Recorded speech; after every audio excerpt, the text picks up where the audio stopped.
대해 서장 23번째 시간입니다. 7증시랑 천유에 대한 6번째 답서, 지난 시간에 이어서 보겠습니다. 오늘날 도가의 무리는 전적으로 망상심을 가지고 태양과 달을 생각하며 저녁노를 삼키고 새벽의 기운을 마시는데도 오히려 육신을 보존하여 세상에 머물며 춥고 더움에 시달리지 않을 수 있는데, 하물며 이 마음과 이 생각을 돌이켜서 오로지 반야 속에 머물러 있다면 어떻겠습니까?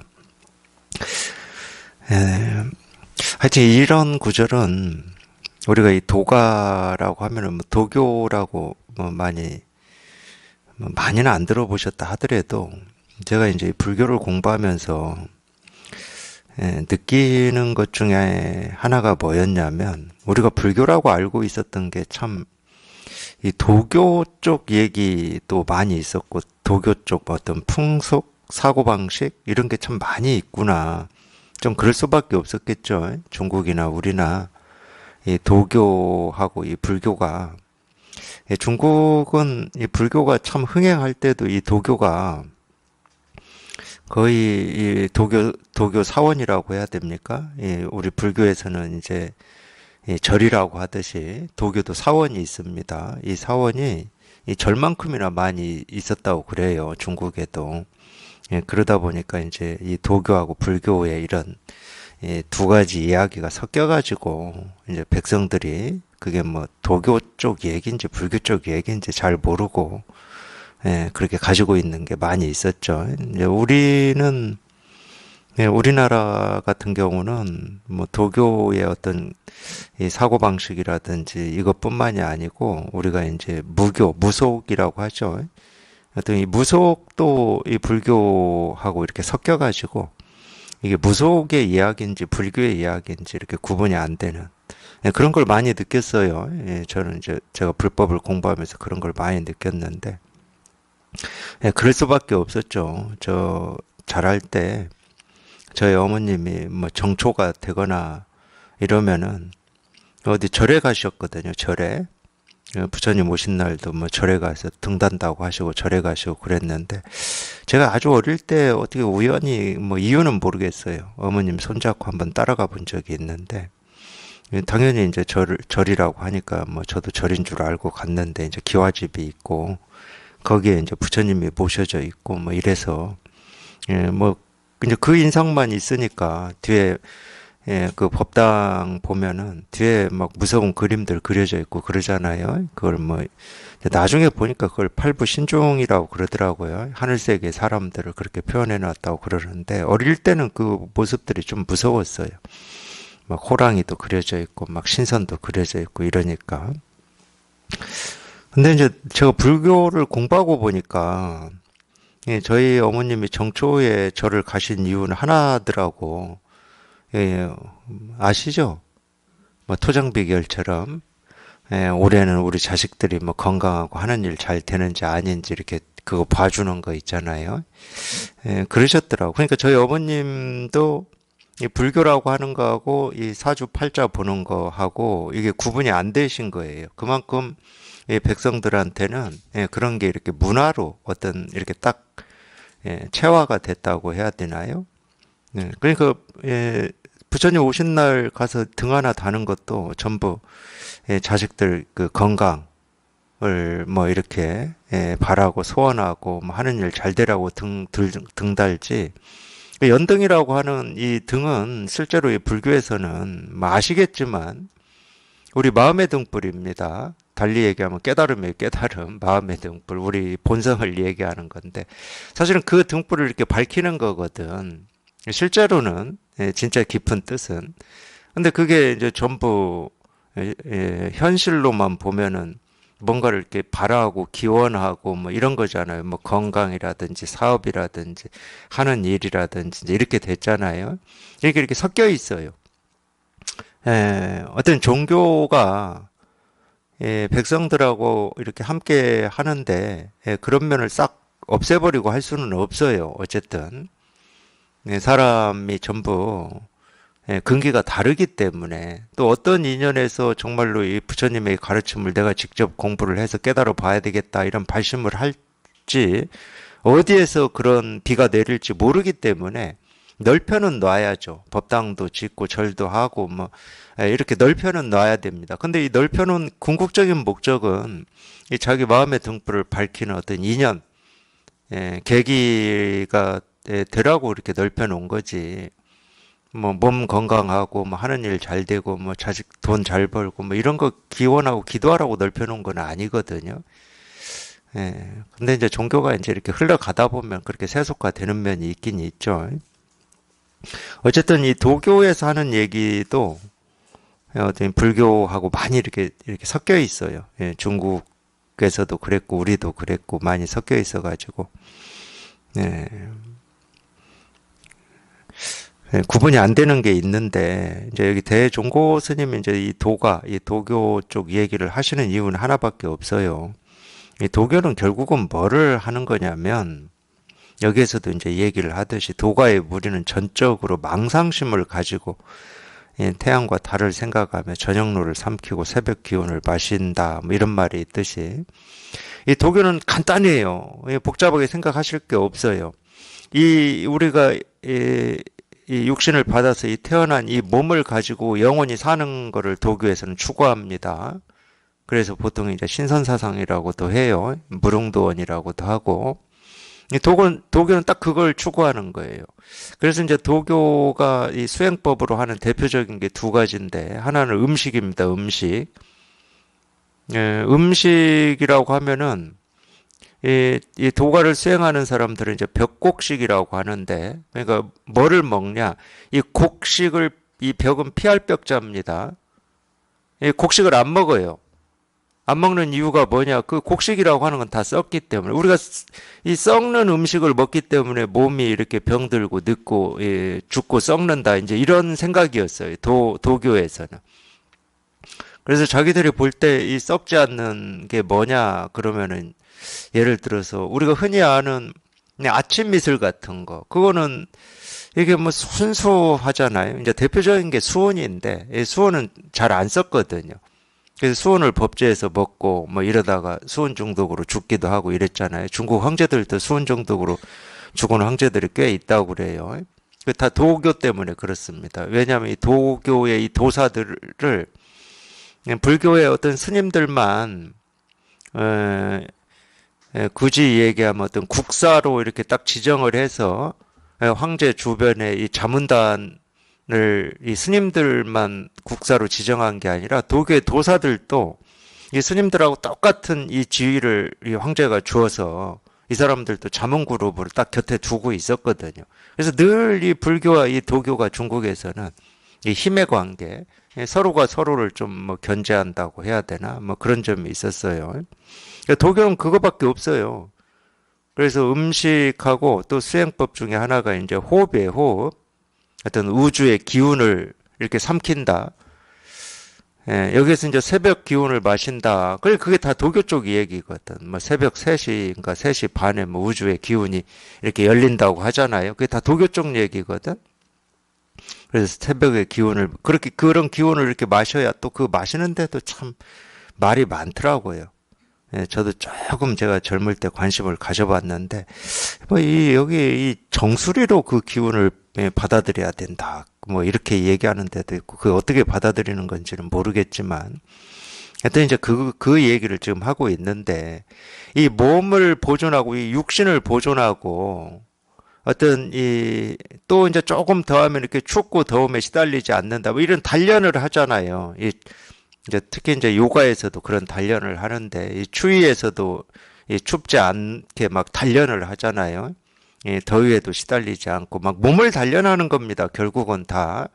그러니까 이 몸을 보존하는데 다 받쳐져 있는 거예요. 그러기 위해서 벽곡식도 하고 뭐 우주의 기운을 호흡하기도 하고 뭐 단전호흡도 하고 다 그러는 겁니다. 그러니까 겨우 이 몸뚱아리 하나 보존하는 어떤 이런 사람들도 이 춥고 더움에 이렇게 시달리지 않을 수 있는데 이 불법을 공부하는 이 석가모니 부처님의 이 가르침을 공부하고 이 지혜를 공부하는 사람은 적어도 이 정도 수준을 훨씬 뛰어넘어야 되지 않겠느냐, 뭐 이런 얘기예요. 쉽게 말하면은. 육신을 보존하는 사람들조차도 그 정도를 해내는데 춥고 더움에 시달리지 않고, 또는 이 세상에 이런 일 저런 일 옳은 일 그런 일에 이 도교를 공부하는 사람들도, 깊이 공부하는 사람들도 세상에 옳고 그런 일에 시달리지 않을 거잖아요. 제가 이렇게 얘기할 수가 없겠네요. 또 막 무속 막 이게 그냥 이 세상에 하여튼 시달리지 않으려고 합니다. 왜? 시달리면은 몸이 스트레스 받아서 병나고 늙으니까. 그러니까 이렇게 엉뚱한 공부, 전적으로 망상심을 가지고 공부하는 사람들도 이럴진데, 이 불법을 공부하는 사람이 거기에 미치지 못하거나 또는 그 정도밖에 안 된다, 그러면 그건 불법을 공부하는 게 아니다, 뭐 지금 이런 얘기를 하고 있는 겁니다. 옛 성인이 분명히 말씀하셨습니다. 비유하자면 파리가 곳곳에 앉을 수 있지만 오직 불꽃 위에는 앉을 수 없는 것처럼 중생도 그러하여 곳곳에 머물 수 있지만 오직 반야 위에는 머물 수 없다. 그러니까 우리 생각은 사실은 못하는 게 없습니다. 우리 생각은 못하는 게 없어요. 자기가 보지 않은 저 우주의 끝도 우리 생각은 갔다 올 수 있고, 그림을 그리라 그럼 그릴 수 있어요. 그게 우주의 끝이 사실이냐 아니냐하고 상관이 없습니다. 우리 생각은 할 수가 있어요. 모든 걸 할 수가 있습니다. 근데 생각이 못하는 딱 하나가 있어요. 이거는 어떻게 할 수가 없어요. 이거는. 우리가 이제 이거를 이제 뭐 반야라고도 하고 지혜라고도 하고 불법이라고도 하고 깨달음, 실상, 진여, 자성, 자기 본래 마음 이렇게 얘기하는, 이거는 생각이 미칠 수가 없습니다. 이거는 생각이 그릴 수도 없고 뭐라고 말할 수도 없고 자기가 도달할 수가 없어요. 딱 이거 하나예요. 생각이 할 수 없는 게. 지금 그 얘기하고 있는 거예요. 모든 걸 다 할 수 있다니까. 생각으로는, 우리가 상상으로는 모든 걸 다 할 수가 있어요. 자기가 왕이 될 수도 있고 대통령이 될 수도 있고 다 할 수 있습니다. 부자가 될 수도 있어요. 생각으로는. 근데 이건 못해요. 이거는 못합니다. 이건 할 수가 없어. 이거는 이 생각이 그릴래야 그릴 수가 없고, 어떤 이 언어를 동원해서, 말을 동원해서 이걸 표현해낼래야 해낼 수가 없거든. 어떤 모습도 없고, 어떤 생각도 아니고, 어떤 소리도 아니고, 그냥 아무 뭐가 없어요, 이거는. 그러니까 뿌리도 없고, 줄기도 없고, 뭐 가지도 없고, 잎도 없어, 이거는. 근데 이렇게만 얘기하면 지금까지 자기 생각을 믿고 의지하고 생각으로 살아온 입장에서 굉장히 이제 어렵고 불가능하고 나하고는 딴 세상인 깨달음인 것처럼 우리가 그렇게 생각할 수가 있잖아요. 이런 얘기만 들으면. 근데 전혀 또 그렇지가 않습니다. 생각으로는 미칠 수가 없고 불가능하고 불가사의한 거지만, 사람은 누구나 날 때부터 이 불가사의한 이 마음, 본래 마음, 이 진여 자성 하나 가지고 태어나서 이거 하나 쓰고 살고 있거든요. 지금 이 순간에도 이거 하나 쓰고 있어요. 없는 게 아니야. 자기가 확인을 못했다고 자기는 이걸 안 쓰고 살고 못 깨달은 뭐 중생이냐, 그런 일은 없어요. 그래서 우리가 이 불성이라는 말을 불교에서 자꾸 교리에서 얘기를 하거든. 불성. 그건 이제 부처의 성품이라고 얘기할 수도 있고, 우리 본래 마음이라고 얘기할 수도 있고, 이 세계의 실상이라고 얘기할 수도 있는 겁니다. 불성이라고 하는 것은. 또 다른 말로 하면 청정법신불이라고도 얘기할 수 있어요. 이 불성이라고 하는 게. 그러니까 이 청정법신이라고 하는 거를 사람이라면, 살아있는 사람이라면 누구나 태어날 때부터 가지고 있었고, 태어나서 지금의 이날 이때껏 이거 하나 쓰고 있다는 거예요. 그러니까 이 측면으로 보면은 굉장히 어렵고 나하고는 딴 세상인 것처럼, 우리 생각으로는 헤아려서 알 수도 없고 불가사의하다 이러면은. 근데 사실은 또 이 측면에서 보면은 늘 있는 거야.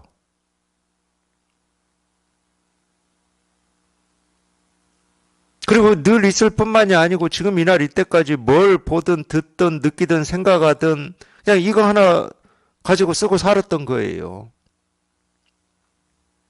자기가 그걸 실감을 못하고 거기에 통하지 못했을 뿐이지 실감 못하고 통하지 못한다고 해서 이게 없는 건 아니거든.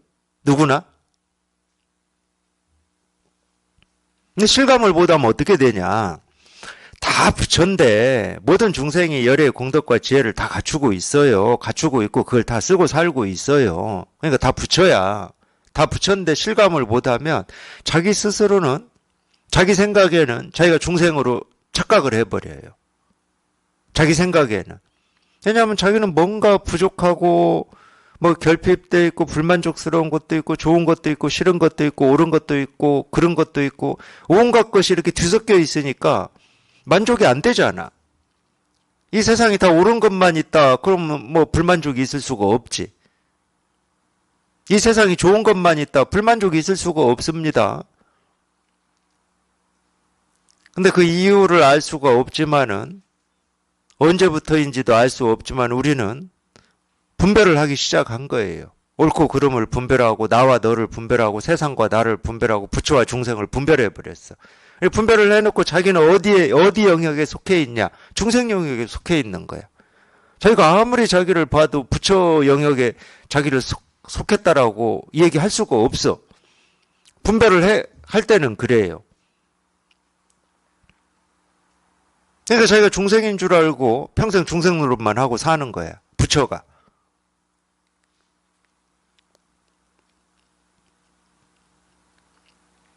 자기가 중생인 줄 안 그 생각이 그 알미 착각이라는 거예요. 착각. 그러니까 그 착각만 부서져 버리면 원래 있던 거니까. 그거 늘 쓰고 사는 거니까. 그냥 저절로 그냥 이 실상이 이렇게 드러난다. 물론 이제 이렇게 표현을 해요. 그 착각만 부서져 버리면 그냥 실상은 깨달을 것도 없고 실상이 뭐다라고 뭐 알 필요도 없고 그냥 늘 이렇게 분명한 거거든.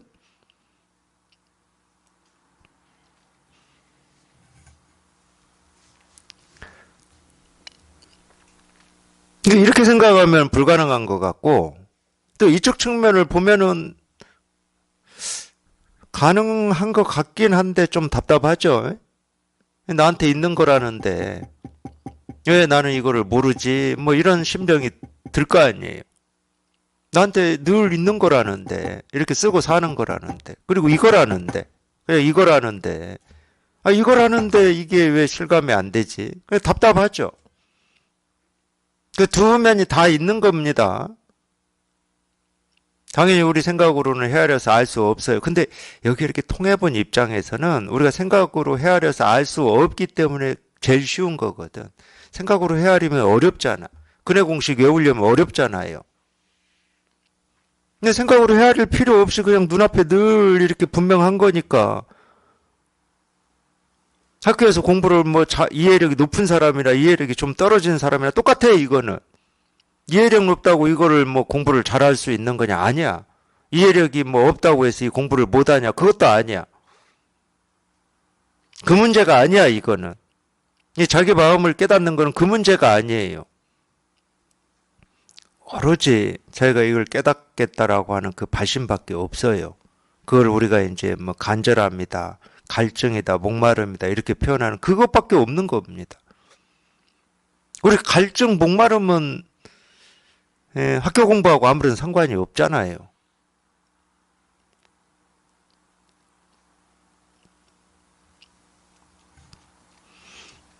이 생각으로 헤아려서 알 수 있는 게 아니다. 그럼 어렵게 생각하실 수는 있는데 생각으로 헤아려서 알 수 있는 게 아니기 때문에 가장 쉬운 겁니다. 세상 어떤 것보다 쉬운 거예요.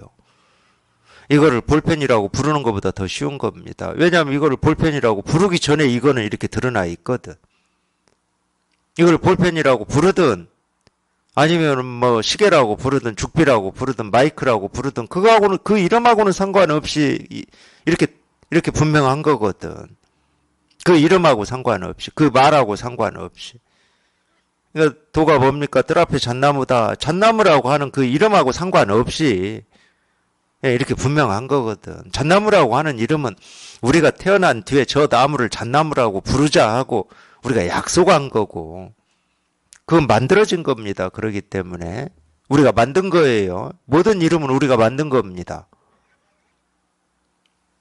이름이 진짜가 아니에요. 이름은 다 가짜예요, 가짜. 우리가 사과라는 말을 먹을 수는 없잖아. 사과라는 이 글자를 먹을 수는 없잖아. 그러니까 사과라는 그 이름, 이 글자가 진짜는 아니에요. 진짜는 뭐 다 아시잖아. 자기가 직접 이렇게 딱 먹어서 이렇게 딱 먹는 그거잖아, 진짜는. 그러니까 이름은 가짜입니다. 깨달음이라는 이름도 가짜고 부처라는 이름도 가짜예요. 깨달음이다, 부처다라고 하는 이름들, 이런 말들은 우리가 날 때부터 다 갖추고 있는 이거 하나를 그냥 가짜로 뭐 그걸 부처, 청정, 법신, 본래 마음, 진여, 자성, 불성 이렇게 한번 불러보자 이거거든. 그러니까 진짜는 이거예요. 자기 본래 마음. 자기 본래 마음이 진짜예요. 나머지는 가짜입니다. 나머지는 다 생각이고 느낌이고 감정인데 그거는 허망한 거예요. 이게 진짜예요. 이게 진짜. 근데 늘 평생을 분별만 하고 살았기 때문에 분별에 익숙해져 있고 분별에 오염되어 있기 때문에 분별돼서 아는 걸 우리는 진짜라고 여겨요. 야, 그 일 진짜야? 그게 사실이야? 그걸 진짜라고 여겨. 그걸 우리가 중생심이라고 그러는 겁니다. 저희가 분별에 익숙해져 있기 때문에 그러는 거예요. 분별에 익숙해져 있으면 분별에서 아는 게 진짜지, 현실이고, 그게 사실이죠. 근데 이 불교의 가르침은 그런 게 아니거든. 금강경에서도 나왔듯이 모습 아님을 보면 즉견열애다 이런 말이 나오잖아요. 이게 모습이거든요.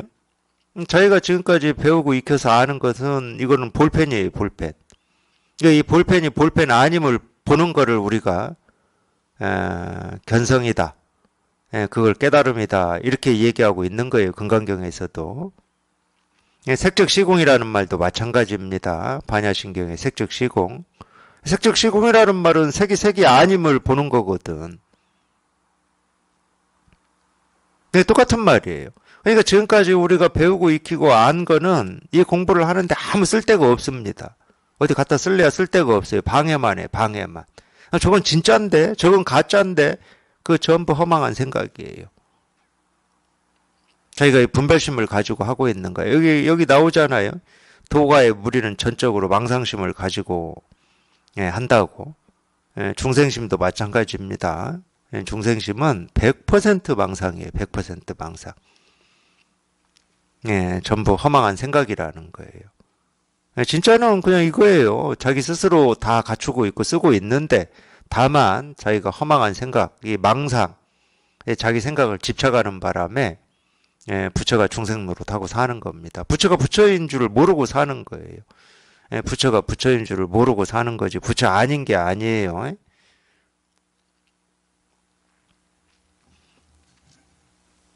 참으로 순간순간 처음 마음에서 물러나지 않고 이 첫 마음에서 물러나지 않는다. 이제 불교의 어떤 경전에 나오죠. 초발심이 변정각이라는 말이 나오는데 제가 이제 불교를 공부한다고 하더라도 이거를 깨닫기 전까지는 초발심이 변정각이라고 하는 이 말도 제 나름대로 이해를 해버렸거든. 지금은 이제 기억이 안 나요. 도대체 그거를 제 나름대로 어떻게 이해를 했지? 근데 그때는 제 나름대로 이해를 했어요. 왜 초발심을 변정각이라고 하는지 이래서 그렇게 했구나 이런 식으로. 근데 저희가 이제 이런 설법을 듣고 법문을 들으면서 공부를 하다가 여기에 통해 보면 저희가 여기 통하기 전까지 뭐 초발심이 변정각이다 이런 말을 이렇게 알았던 저렇게 알았던 이렇게 이해했던 저렇게 이해했던 그건 다 그냥 자기 생각일 뿐이고 진짜로 초발심이 변정각이에요. 이유가 없어. 초발심이 변정각이야 그냥. 아니 탐진치 삼독도 해탈 열반이고 볼인데 이 깨닫고자 하는 이 생각 이따가 그러면 뭐 얘기할 것도 없잖아. 이유가 없어요. 왜가 없습니다. 왜 초발심이 변정각이냐 이런 이유가 없어요. 왜 색이 공이냐, 왜 색이 공과 다르지 않느냐 이런 이유가 없습니다. 그러니까 이 설법이라고 하는 것은 어떤 이유를 얘기하고 원인을 얘기하는 게 아니에요. 지금 이 번뇌가 있다. 그 번뇌 이유가 이거다. 이런 걸 가르쳐 주는 게 아닙니다. 설법은. 내가 왜 이승에서 남자로 태어나고 여자로 태어났느냐. 그 이유가 이런 것 때문에 이걸 가르쳐 주는 게 아니에요.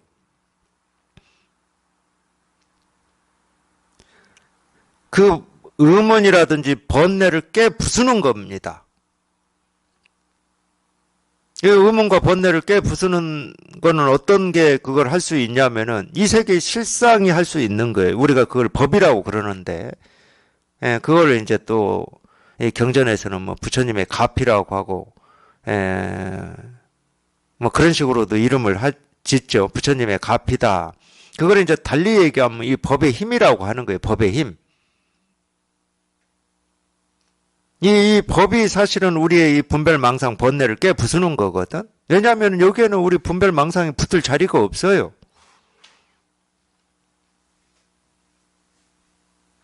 그러니까 이 번뇌 이유라든지 번뇌 이렇게 하면 번뇌를 하지 않는 뭐 어떤 방법이나 길을 얘기해 주는 게 가르침이 아니에요. 이 가르침은 그냥 이 세계 실상을 그냥 그대로 얘기를 하는 겁니다. 그러니까 이 세계 실상을 그대로 얘기를 해요. 말로. 색적 시공이라고. 이 색적 시공이라는 말은 이 세계 실상을 얘기하는 거거든. 이 얘기를 들으면은 듣는 사람은 어떻게 그걸 하냐면은 왜 색이 공인지를 따져요. 그 말이 아닌데. 이래서 색이 공이다라고 따진다니까. 그 말이 아니라고. 그러니까 설법은 간단해. 설법은 우리 이 생각으로 들으면은 아무 소용이 없는 말이야. 부처님의 가르침도 마찬가지예요. 자기 생각으로 들으면 그건 쓸데없는 말이 돼버려요. 무슨 말인지는 우리 지금까지 내가 배우고 익힌 어떤 걸로 알 수도 없고 더 배운다고 해서 알아지는 것이 아니야. 색적 시공이라는 말이나 뭐 공적 시색이라는 말이나 재상 비상이면 직견열애라는 말이나 내가 더 배운다고 그 말이 무슨 말인지 알아지는 게 아니야. 이 세계 실상을 얘기한 말이니까 자기가 이 세계 실상에 통하면 되는 거지. 이 세계 실상에 통하면 그냥 그런 말이 너무 당연한 말이 돼. 색적 시공이다, 공적 시색이다, 재상 비상이면 직견열애다 이런 말이 그냥 당연한 말이 되는 거지. 그냥 이거야 이거. 그 말이 이 말이야, 이 말. 입으로 하면 색적 시공이고, 손으로 하면 그냥 이 소리야, 이 소리. 똑같은 거예요, 그게.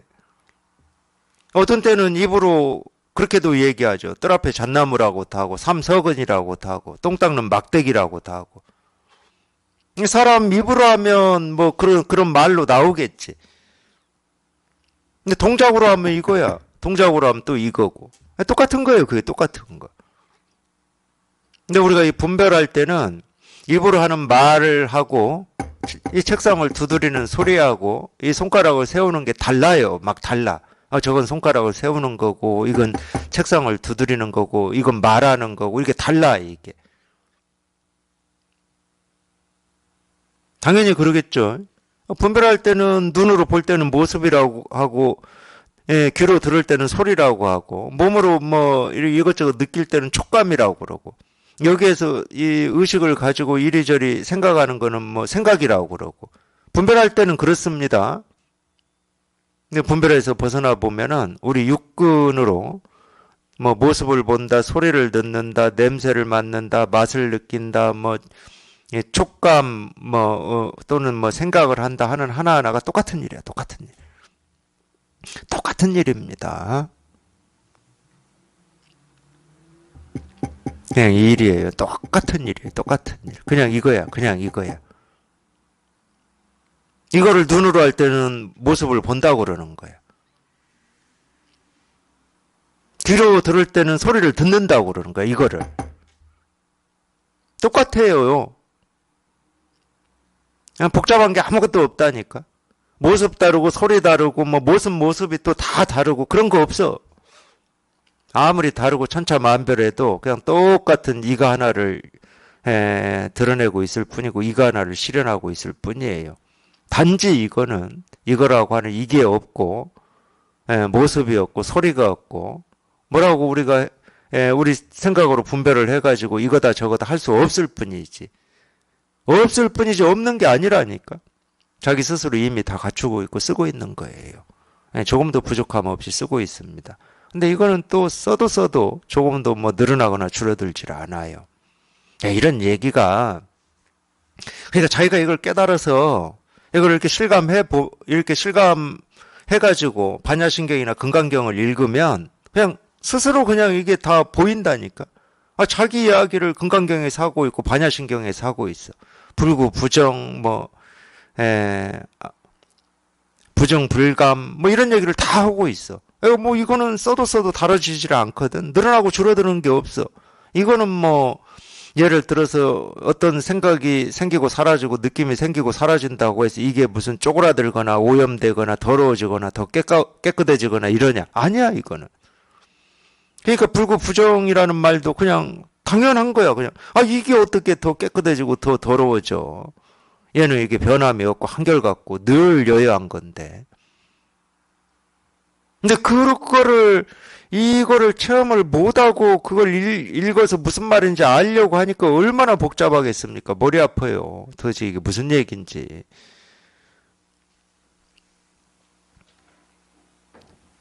근데 자기가 이걸 체험하고 이 체험하고 그런 걸 이렇게 보면은 이걸 얘기하고 있으니까 그냥 너무 쉽지. 그냥 간단한 거지.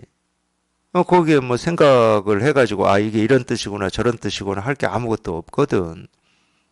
그냥 당연한 말이야, 당연한 말. 그냥 너무 당연한 말. 그냥 이 세계 실상을 그냥 이렇게 딱 하고 뭐 가르치고 있다고 해야 되나?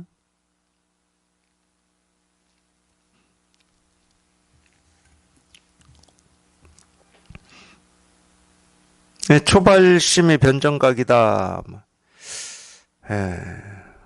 뭐 그런 말은 나오지는 않았어요. 참으로 순간순간 처음 마음에서 물러나지 않고 자기 심식이 세간에 여러 가지 잡다하고 피곤한 일들에 관계하는 것을 붙잡아 반야 위에 돌이킨다면 비록 금생에 투철히 깨닫지 못한다 하더라도 죽을 때 이르러 악업에 끌려가 악도에 떨어지지는 결코 않을 것입니다. 내 생에 태어날 때에도 나의 금생의 원력에 따라서 반드시 반야 속에 태어나 반야를 즐길 것입니다. 이것이 결정된 일이니 의심할 바가 없습니다. 사실은 이제 이런 얘기는 제 입장에서는 별로 뭐 이렇게 좋은 가르침은 아니에요. 제 입장에서 봤을 때 그냥 이 톤을 그냥 밑으로 쭉 떨어뜨려 가지고 하는 말이에요. 톤을 이게 무슨 얘기냐면 그냥 죽을 때까지 이 공부에 관심을 이렇게 기울이세요. 뭐 이 말밖에 안 돼. 근데 예를 들어서 정말 이렇게 발심이 있고 목마름이 있고 깨닫고자 하는 이 뜻과 원이 있는 사람을 가르친다. 그럴 때는 이런 말은 할 필요가 없어요. 지금 당장 깨달아야 되는 거예요. 지금 당장. 도가 뭐냐 이거다. 부처가 뭐냐. 이거를 낮춰야 될 이유가 없어요. 만약에 그런다면. 그러니까 이거는 이제 근기가 좀 내가 이 공부를 해야 돼 말아야 돼 뭐 이런 근기에 있는 사람들 하면 좋긴 좋겠는데 세속의 일도 참 하고 싶은 일이 많아 이런 사람들한테는 하는 얘기지. 정말로 자기가 이 공부에 이렇게 뜻이 있고 발심이 있다 그러면은 뭐 이런 얘기는 할 필요도 없습니다. 금생에 깨닫지 못하면 뭐 죽을 때 이렇고 뭐 다음 생에 이런 얘기 할 필요도 없어요. 금생에 깨달아야지. 우리가 마음 공부를 하는 이유는 그거밖에 없는데 지금 깨달아서 남은 삶을 어떤 이 번뇌 없이 고통 없이 살려고 우리가 이 마음 공부에 뜻을 내고 목마름을 가지고 그러는 건데 당연히 그렇습니다. 근데 이제 이 근기에 따라서 사람에 따라서는 아직 그렇게까지 인연이 안 되는 사람들도 있잖아요. 우리 뭐 나가서 사람들 만나보면 바로 아실 거잖아. 공부에 뭐 전혀 관심 없는 분들도 많고 뭐 이러잖아요. 근데 어쨌든 이제 제 입장에서는 별로 좋은 가르침이라고 하기에는 좀 그래요. 중생 세계의 일은 배울 필요가 없습니다. 아득한 옛날부터 익숙하게 되었고 인생살이 역시 익숙하여 저절로 격가지를 골라내고 그 근원과 만나니 반드시 옆으로 밀쳐 두어야 합니다. 그러나 출세간의 반야심을 배우는 일은 아득한 옛날부터 등지고 있었으므로 선지식의 말을 조금 듣는다고 하여 저절로 이해되지는 않습니다. 그건 진짜 그렇습니다. 네, 이런 가르침을 처음 들어보면 무슨 말을 하고 있는지 알 수가 없어요. 말이 앞뒤도 맞는 것 같지도 않고 뭐 자꾸 그냥 뭐 도가 뭐냐 이거다 부처가 뭐냐 이거다 이러니까 어떤 분들 뭐 그런 분들도 있어요. 처음 이런 설법을 듣는 분들 중에는 뭐 저런 건 나도 할 수 있겠다 이렇게 생각하시는 분들도 있어요. 뭐 책상 두드리고 뭐 손가락 세우는 걸 누가 못 하겠습니까? 아니면 도가 뭡니까? 그랬더니 조조 스님이 뜰 앞에 잣나무다 이렇게 뭐 그 우리 들어서 알고 있잖아요. 누가 도를 물으면 뜰 앞에 잣나무다 이렇게 말 못할 사람이 어디 있겠어요?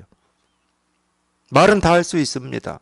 근데 그걸 뭐 분별해서 하느냐, 정말로 이렇게 자기 진심으로 그게 나오느냐, 이거는 이제 차이가 있을 수 있죠. 배우고 익혀서 뭐 따라서 하는 건 진심이 아니에요. 그건 앵무새가 우리 말을 따라서 할 수 있듯이 앵무새하고 똑같은 겁니다. 그게 진심에서 나와야 되는 거죠. 진심에서. 진심에서 나온다 그러면은 이 책상을 두드리는 이 소리 하나를 우리가 그냥 내가 아는 소리다 이렇게 하고 넘길 수가 없어요. 정말로 우주 삼라만상 이 천지가 이 진동하는 이 소리이기 때문에 그냥 넘어가지지가 않습니다. 그리고 자기 삶이다 그러면은 이 자기 삶이 그냥 통째로 지금 진동을 하는 소리거든. 이 소리 하나가. 그냥 넘어가지지가 않아요. 알면 단순해요. 우리 이해로는 뭐 단순해. 책상 두드려서 나는 소리지 뭐. 너무 단순해. 우리가 지금까지 아는 걸로만 얘기하자. 그럼 뭐 아무것도 아니에요. 그냥 스쳐 지나가도 돼. 그냥 책상 두드리는 소리니까.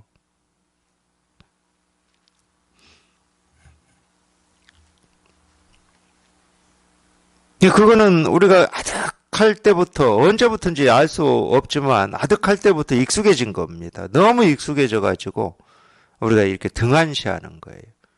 근데 우리 본래 마음이라고 하고 이 불성이라고 하고 진여 자성이라고 하는 거는 자기가 날 때부터 가지고 태어나서 우리가 배우고 익힌 것보다 먼저입니다.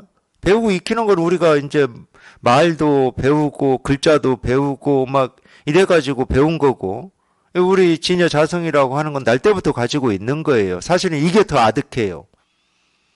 그래서 이제 우리 본래 마음을 옛날 선사들이 고경이라는 표현을 했잖아요. 고경, 옛 거울이라고. 뭐 오래된 거울이다 이렇게 해도 됩니다. 왜 오래됐냐? 늘 있었던 거니까. 그러니까 우리가 배우고 익힌 이 오래된 거하고는 비교할 수가 없는 겁니다. 배우고 익힌 거는 다 시간이 있어요. 시간이. 뭐 아무리 우리가 시간을 길게 잡아도 한평생 우리 100년이거든. 그러니까 뭐 50년 전, 60년 전, 70년 전부터 배우고 익힌 거고 이거는 그 정도의 시간이 아니라니까. 늘 있는 거기 때문에 시작도 끝도 알 수 없는 때부터 이거는 있는 거기 때문에 그럼에도 불구하고 이거는 등한시한 거야. 배우고 익힌 거에만 이 애를 쓰고 그쪽에만 관심을 기울이고 그게 살 길이다 하고 그냥 그 동아줄만 잡고 사니라고 이거는 등한시한 거예요. 그러다 보니까 이거를 얘기하는 이런 가르침을 들으면 법문을 들으면 내 이야기 같지가 않은 거지. 그래서 이게 한두 번 듣는다고 저절로 깨달아지거나 뭐 저절로 발심이 되어지거나 그러지는 않습니다. 그냥 꾸준히 해야 돼요. 꾸준히 그냥 법문을 들으셔야 돼. 되고 안 되고는 일단 밀쳐놓고 여기에 통하고 안 통하고는 일단 밀쳐놓고 그냥 꾸준히 이렇게 법문을 들으셔야 됩니다. 모름지기 결정적인 뜻을 세워 반야심과 어울리고 결코 둘이 되지 말아야 합니다. 이 결정적인 뜻을 세운다, 이제 이런 얘기도 나왔는데, 예, 하여튼 지금까지 이제 제가 도반들하고 공부하면서 제 경험과 도반들하고 공부하면서 어떤 이 경험을 얘기하면은 우리가 이 결정적인 뜻이라고 하는 것도 내가 혼자 내가 꼭 깨달아야지 몰라, 이제. 네, 그런 뜻을 자기도 모르게 가지고 사는 분들이 마음 공부를 하긴 하죠. 근데 아무리 뜻을 우리가 이 굳건히 세운다 하더라도 그 뜻이 세속에서 이런 일, 저런 일, 이런 경험, 저런 경험, 이 생각, 저 생각 하면서 살다 보면은 그 뜻이 조금 희미해지고 게을러지고 이래요. 하여튼 제 경험으로도 그래요. 뭐 수행을 한다고 뭐 그 뜻을 세우고 에, 막 산에 들어가서 뭐 어쩌고 저쩌고 해도 이런 일 저런 일을 이렇게 겪고 시간이 지나면서 그 뜻이 조금 이렇게 빗바래지고 게을러져요. 그러다 보면은 그냥 일상 삶에 그냥 훅 하고 그냥 이렇게 끌려가 버립니다. 그래서 우리가 이런 법회를 하고 이런 법회에 모여서 이제 이렇게 법문도 듣고 이렇게 하는 게 뭐냐. 그러니까 이 결정적인 뜻이라고 하는 게 내가 의도적으로 어떤 목적을 가지고 뜻을 세운다고 해서 이 결정적인 뜻이 세워지냐, 아니에요. 의도적이고 목적의식적인 뜻은 전부 유의법이어 가지고 그건 믿을 게 못 됩니다. 근데 이렇게 공부하시면서 그런 때가 있어. 구체적인 것까지는 뭐 제가 얘기를 못 하겠지만 도반들 보면서 자기도 모르게 그냥 훅 하고 이렇게 뜻이 세워질 때가 있어요. 자기도 모르게 세워질 때가 있어. 그게 어떤 때는 어떤 상황에서는 분심이라고 표현하기도 하고 분심이라고 표현하기도 하죠. 같이 공부하는데 자기하고 비슷비슷했다고 생각했는데 그냥 이 사람은 그냥 훅 하고 깨달아 버렸어. 그러면 옆에서 지켜보는 입장에서 자기도 모르게 그냥 확 하고 이런 뜻이 세워지거든. 그래서 우리는 이렇게 자극이 좀 있어야 돼요. 자극이. 이 법문은 계속 자극하는 거든. 그냥 지금까지 익숙해진 네 분별대로 하지 말라고 계속 자극하는 거예요. 쉽게 얘기하면. 그건 분별이고 망상이다. 근데 자기 스스로는 거기에 너무 익숙해져 있기 때문에 자기도 모르게 그렇게 막 한단 말이야. 법문을 들어보면 자기도 모르게 자극이 되는 거야. 그러면서 이 어느 순간에 이 결정적인 뜻이 딱 세워질 때가 있어요. 참 그게 희한하더라고. 그냥 제일 이렇게 제가 볼 때 그냥 무던했던 사람도 어느 순간에 딱 그게 자극이 되면 자기도 모르게 그냥 쑥 빨려 들어오더라고.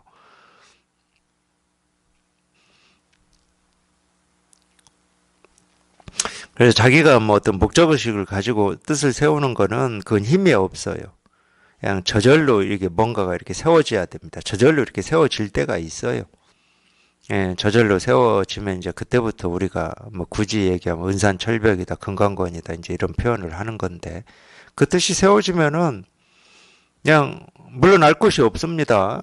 자기가 그런 느낌이 있다는 건 아니에요. 물러날 곳이 없어요. 근데 앞으로 나아갈 곳도 없어. 그냥 이거라고 그러는데 이게 안 다가오니까 그냥 이 벽에 그냥 딱 막혀가지고 이 벽을 뚫긴 뚫어야 되겠는데 자기 힘으로는 뭐 뚫을 수가 없어. 이 손톱 발톱 가지고는 뭐 뚫리는 벽이 아니야. 그렇게 되는 때가 있어요. 그렇게 되는 때가. 법문을 듣다 보시면.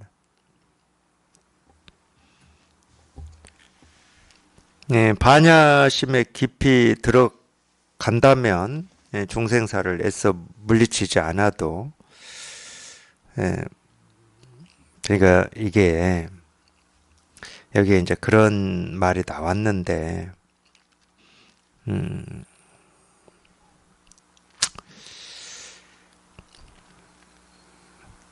세간의 일에는 좀 관심을 기울이지 말고 이 반야심에 관심을 기울여라. 그러니까 중생 세계 일은 배울 필요가 없다. 이제 이 말이 그 말이거든. 우리가 지금까지 중생세계의 일을 배운이라고 참 발버둥을 치고 애쓰면서 살았어요. 먹고 사는 일도 다 중생세계의 일이잖아요. 그러다 보니까 이제 중생세계의 일이 훨씬 더 관심이 가요. 우리가 그렇게만 살았는데 뭐 당연히 그렇지. 근데 이제 공부할 때는 그게 뒤섞여 버리면 이 결정적인 뜻이 발현이 안 돼요. 자기한테 있다고 하더라도. 발심이 있다고 하더라도 이게 발현이 잘 안 돼. 자꾸 관심이 어떤 이 세상 사는 어떤 일에 관심이 가버리기 때문에. 네, 그러기 때문에 이제 어떤 출가라고 하는 제도가 만들어지고 그랬거든요. 그게 지금 제대로 되고 있느냐 안 되고 있느냐는 그냥 얘기하지 말고 육신의 전까지도 다 끊고 출가, 이게 굉장히 사람 입장에서 보면은 우리 어떤 세상사 또는 어떤 인간의 어떤 정어로 보면은 굉장히 뭐라고 하죠? 비정한 거잖아. 부모도 끊고 자식, 형제, 자매도 다 끊고 그냥 출가를 하는 거니까 비정한 거거든요. 그럼에도 불구하고 그렇게 그런 제도를 만들어서 공부를 했던 이유가 뭐겠습니까? 우리가 그냥 일상 세계에서 살면은 그냥 일상에서 그냥 해결해야 될 이 문제 해결하는데도 벅차요. 시간이 벅차. 우리 삶을 한번 생각해 보세요. 지금까지 살아오시면서 눈앞에 있는 이 문제 하나 해결하면서 사는 것도 벅찼잖아요.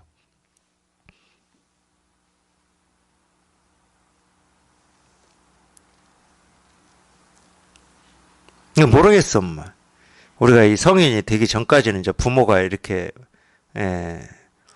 뭐 양육을 하니까 그때는 뭐 그때라고 인생에 고민이 없는 건 아니지만 그래도 괜찮죠.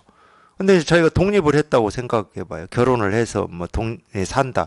결혼하면 이제 애 낳아야 돼. 애 낳으면 애 키우는데 뭐 정신 없습니다. 정신 없어요.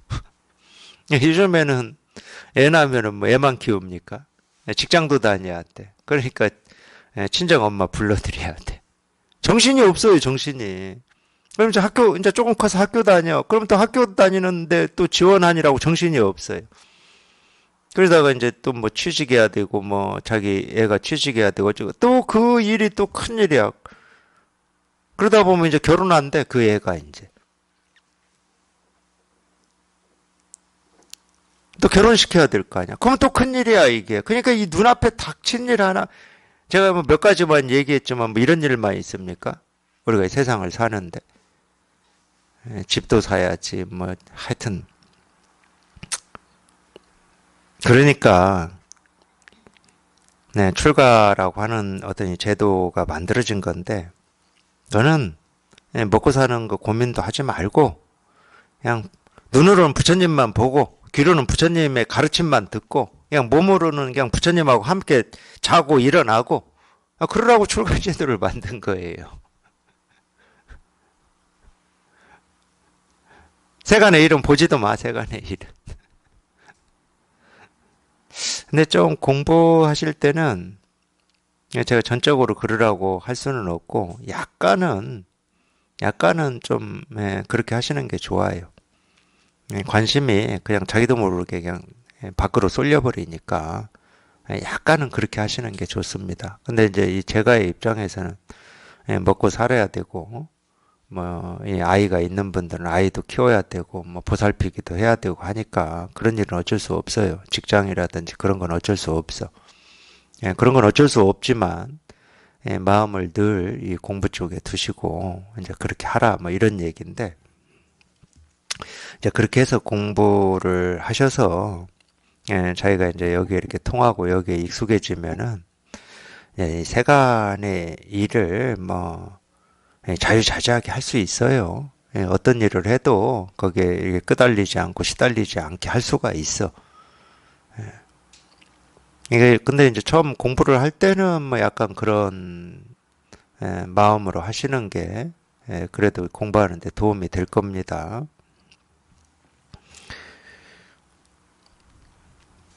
그 얘기를 지금 하고 있어요.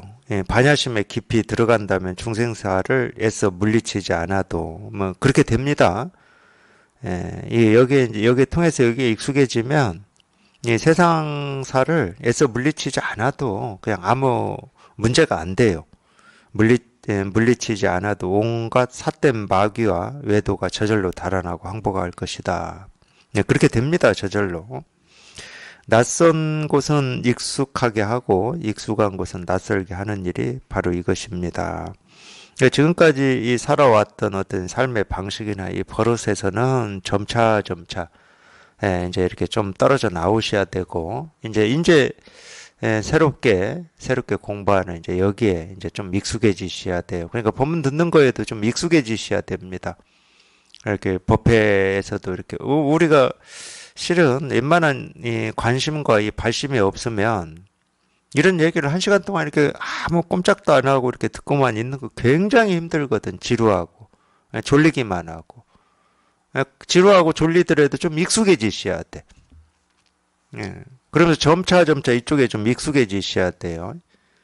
당연히 이 세간의 버릇으로 보면 사람마다 좀 차이가 있지만 한 시간 동안 가만히 앉아 있는 게 굉장히 막 이렇게 왔다 갔다 하고 움직이기를 좋아하는 사람들한테는 굉장히 낯선 겁니다. 또 어떤 면에서는 굉장히 수동적인 방식이잖아요. 뭐 묻고 대답하는 것도 아니야. 뭐 창의적이고 자율적인 방식도 아니야. 그냥 일방적으로 듣기만 하는 거잖아. 그러니까 이런 방식에 대해서도 문제의식이 있을 수가 있어요. 근데 그거는 우리가 세간에 익숙해진 어떤 자기 사고 방식이니까 그런 거는 일체 생각하지 마시고 익숙하지 않다 하더라도 지루하고 뭐 졸리기만 하다 하더라도 그냥 익숙해지셔야 돼. 뭐 그런 얘기고 이제 여기에 이제 체험을 해서 이제 우리가 공부를 해보면은 그냥 저절로 지금까지 분별망상했던 이 버릇은 이제 조금씩 멀어지고 자기가 체험한 이 분별에서 벗어난 여기에는 조금씩 이렇게 익숙해집니다. 그러니까 우리가 이 체험이라고 하는 것은 우리 불법을 공부하는 시작이고 출발이에요. 시작이고 출발입니다. 완성이 아니에요. 우리 마음에는 완성이라는 말이 없습니다. 마음은 살아서 늘 이렇게 흐른다. 임재스님 말들이 활발발한 거기 때문에 어떤 목적지, 도착 지점이 정해져 있지 않아요. 그래서 완성이라는 말은 없어. 근데 출발은 있어요. 출발은. 자기가 오래된 그 꿈으로부터 깨어나는 그게 출발이야. 오래된 그 꿈에서 한번 깨어나는 거. 그게 이제 마음의 등불이 밝혀지는 거거든. 연등.